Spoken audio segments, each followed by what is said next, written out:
And I believe the community can see that political opportunism and cynicism is at the heart of these theatrics. When our people are seeking leadership and hope, they offer nothing but meaningless sound bites and posturing.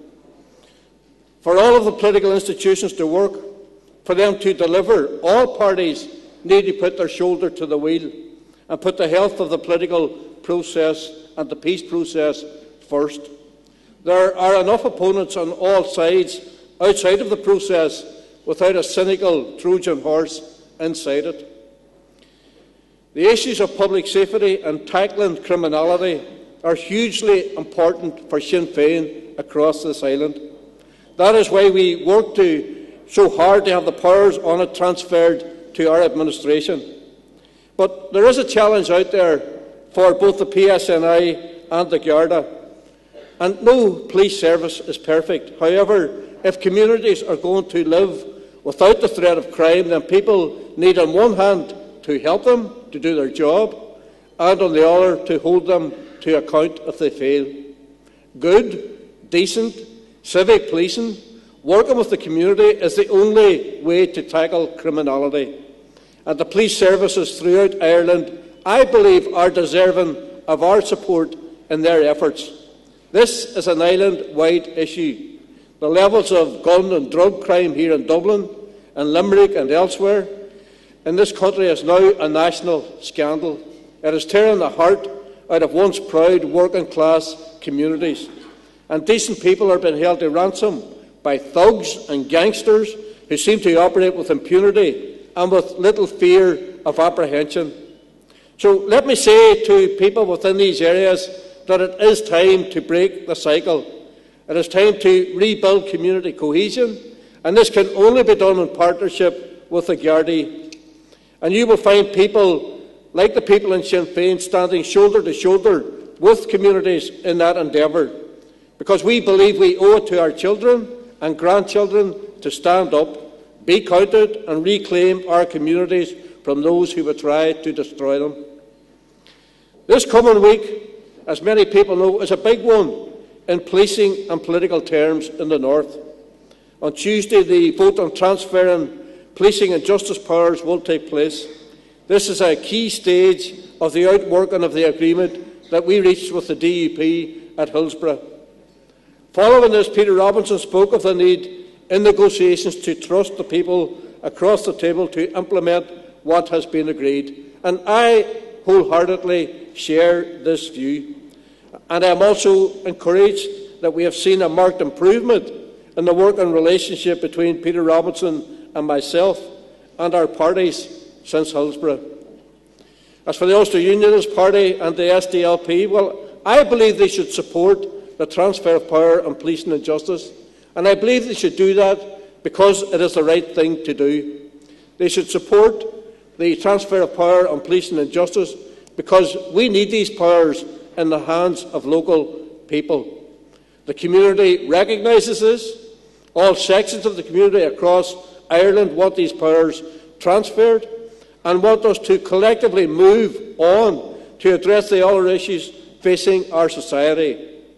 And this has been unequivocally confirmed for us by polls carried out since Hillsborough, which show overwhelming support for both the institutions and the transfer of powers on policing and justice from the British government to our administration. They want us to safeguard and promote jobs, to tackle poverty and disadvantage, to deliver a quality health and education service, to meet the needs of our farming and rural communities. And it is right that they expect the Executive we lead to implement the agreement and move on to tackle these important issues. Just this afternoon, Ray Gyamfi, the leader of the Ulster Unionist Party, and his party have indicated that they are still withholding support from the Hillsborough Agreement. I believe this is a dismal failure of political leadership. Playing party politics with the future of the institutions is absolutely unacceptable. The Ulster Unionist Party, just a few days ago, presented us with a document claiming that its implementation was the price for their support for the Hillsborough Agreement. Some of the measures proposed by the Ulster Unionist Party, if implemented, would negate important elements of the Good Friday Agreement, including the safeguards that guarantee genuine power sharing. However disguised, they really attempt to bring us back to Unionist majority rule. And it was either written in the knowledge that it would be unacceptable by a party which seeks an exit strategy, or it was written by someone completely detached from the political realities of this process. Whatever about it, it is unacceptable. Any attempt to rewrite the Good Friday or the St Andrews Agreement will not have the support of this party. And I believe that the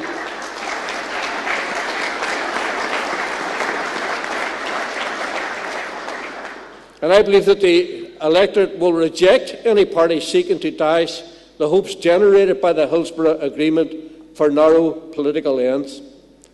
Next Tuesday, our MLAs will vote yes. In doing so, we continue to progress a peace process that has overwhelming support amongst our people. Sinn Féin is looking to the future.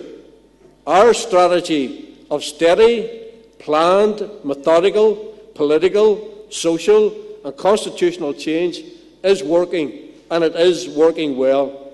There have been huge changes. The Orange-dominated state is gone. The UDR and other unionist militias disbanded. The RUC finished. Second-class citizenship consigned to history. Republicans in government. The British Army off our streets. And the whole range of equality, human rights and social advances. But we have a lot more to do before we are finished. Of course, we will continue to meet opposition, but Republicans can see beyond the here and now. Our vision of a united Ireland is inclusive. It is real and it is achievable. And indeed, with Sinn Féin, what you see is what you get. Our word is our bond. What we bring to the table is our mandate and our commitment to equality, respect and partnership. We bring a proud history of dedication, sacrifice and political leadership. And this is what makes our party special. It defines what it is to be a Republican activist. It also makes our success inevitable. It is how we will deliver a truly united Ireland. Garamila Mayagov.